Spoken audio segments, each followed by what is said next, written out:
Hello viewers, আসসালামু আলাইকুম। কেমন আছেন সবাই? আশা করি ভালো আছেন। আপনাদের সামনে আজ আরেকটি গুরুত্বপূর্ণ বিষয় নিয়ে উপস্থিত হলাম। বিষয়টি হচ্ছে মাদ্রাসায় কি পড়াচ্ছে জানি না।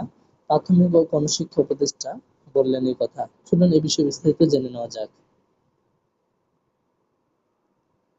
কওমি মাদ্রাসা পাঠ্যক্রম সরকারের নিয়ন্ত্রণের বাইরে বলে জানিয়েছেন প্রাথমিক ও গণশিক্ষা মন্ত্রণালয়ের উপদেষ্টা বিধান রঞ্জন রায় পোদ্দার। তিনি বলেছেন, মাদ্রাসাগুলোতে তারা যে পাঠ্যক্রম পড়াচ্ছে বা কি করছে তা কিন্তু সরকার হিসেবে আমাদের তত্ত্বাবধানে নয়। আমরা ঠিক জানি না তারা কি পড়াচ্ছে। সেক্ষেত্রে আমাদের নিয়ন্ত্রণও নাই অনেক ক্ষেত্রে। বুধবার রাজধানীতে হোটেল ইন্টারকন্টিনেন্টালে জাতীয় প্রাথমিক শিক্ষা একাডেমি ও ইউরোপীয় ইউনিয়ন আয়োজিত প্রাথমিক শিক্ষায় পরিমার্জিত ডিপ্লোমা সম্পর্কিত কার্যকর সমীক্ষা শীর্ষক গবেষণা প্রতিবেদন উপস্থাপন অনুষ্ঠানে উপদেষ্টা এই কথা বলেন।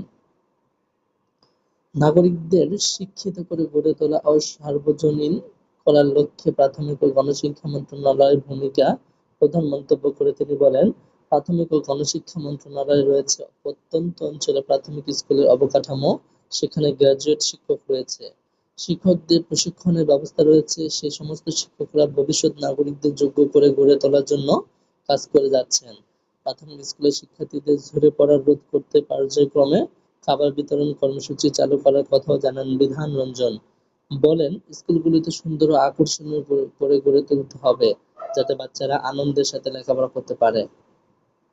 মাতৃভাষাকে শিক্ষার প্রধান মাধ্যম উল্লেখ করে অন্য ভাষাতেও দক্ষতা অর্জনের কথা বলেন উপদেষ্টা। বলেন, তা না হলে উচ্চশিক্ষায় এগিয়ে যেতে পারব না।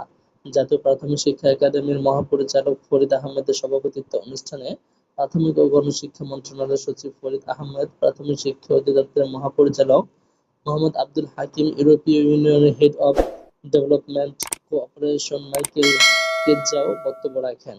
অনুষ্ঠানে সমীক্ষা প্রতিবেদন উপস্থাপন করেন ইউরোপীয় ইউনিয়নের কনসালটেন্ট দেবরা ওয়েরবার্ন, জাতীয় প্রাথমিক শিক্ষা একাডেমির সহকারী বিশেষজ্ঞ মাহবুবুর রহমান এবং এটিএম রাফিজ আলম।